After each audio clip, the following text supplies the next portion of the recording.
কেমন আছেন আপনি? ভালো আছেন? আপনি কি কোন জায়গা থেকে আসছেন? আমি আসছি সোনারগাঁ থেকে। সোনারগাঁ থেকে। 60 জনের যে শিল্পকলা একাডেমি, ওখানে আমি 60 জনের প্রশিক্ষণ দিতে আসলাম। আমি গত বছর এই জুলাই বিপ্লব বানাইছি পরে তো এই পুরস্কারটা পাইছি। 3 লক্ষ টাকা দিছে, 1.5 লক্ষ টাকা দিছে, যে আমি অনেক গর্বিত। আমার মেয়েদের প্রশিক্ষণ সবাই আমার কাছে নিয়েছেন? সবাই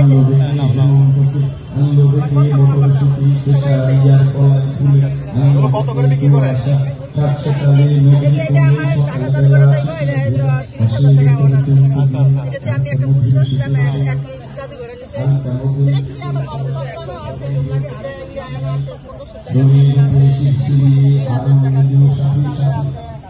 আপনি কতদিন ধরে করেন? আমি 7 বছর থেকে কাজ করি। আমি 45 বছর ধরে কাজ করি।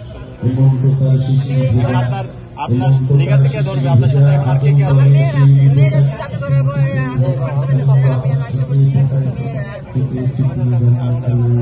কি কি চ্যালেঞ্জ ফেস করতেছেন এই কাজ করতে গিয়ে? কোনো চ্যালেঞ্জ আছে? কোনো সমস্যা ফেস করতেছেন এই কাজ করতে গিয়ে? বহুত সমস্যা পার হয়ে গেছে, এখনো সমস্যা পার করতেছি। এটা জুলাই বিপ্লবে কি, এইটা আমার জুলাই বিপ্লবে ছিল আমার, আমি বিস্তারিত বলছিলাম যে আমার এই এখন একটু শান্তি আছে। ঠিক আছে, আরো শান্তি হইব ইনশাল্লাহ, আরো আসবে, শান্তি আসবে। তো আমরা দুর্নীতি বাংলাদেশ আর চলবে না, চাঁদাবাজি চলবে না, টেন্ডারবাজি চলবে না, কারোর উপর জুলুমবাজি চলবে না।